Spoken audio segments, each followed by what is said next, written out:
Good evening. I'm Scott Gustafson, and I teach economics. I teach economics at Mesa Community College, and we have a very diverse student population. And you don't always know what it is they're thinking when they come walking into the room. But on occasion, they come, well, okay, sometimes you do know what they're thinking when they come walking into the room.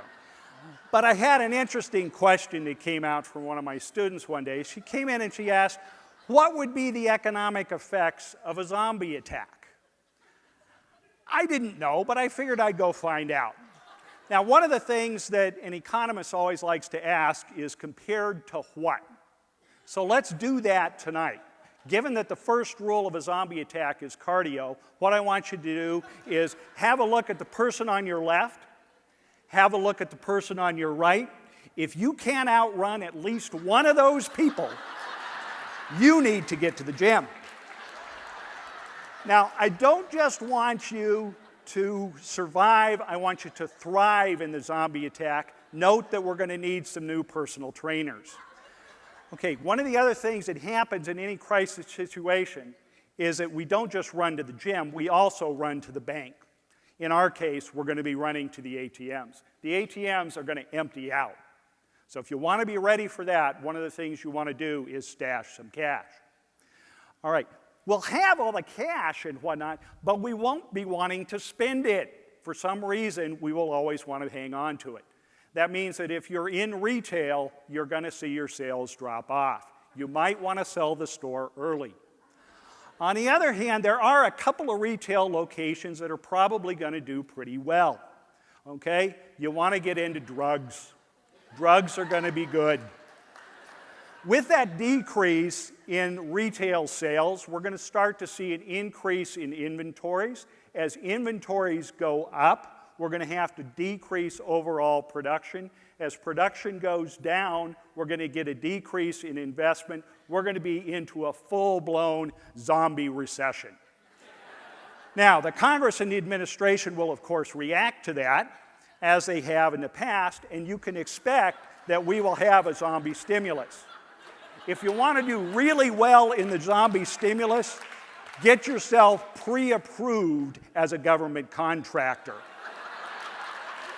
Okay, the Federal Reserve will not be sitting on the sidelines. They will also be in the act. We've seen what they've already done. They did QE1, they did QE2, they did the twist. What you can expect is that we're going to have QE zombie.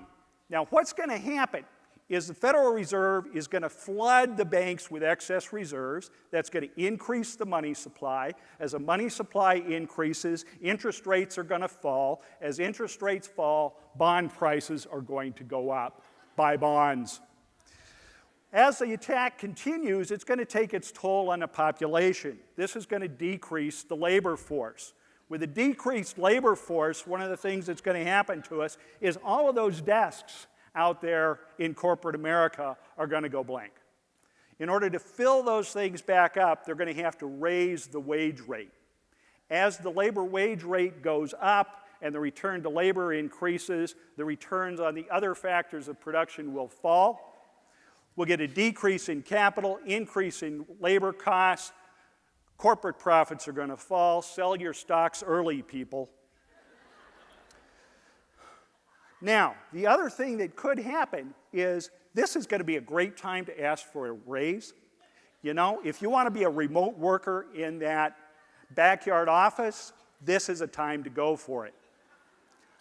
Okay, the next thing that's going to happen is because the money supply is still out there, but there's a lot fewer of us, and there are many fewer goods and services, we're going to have rampant inflation.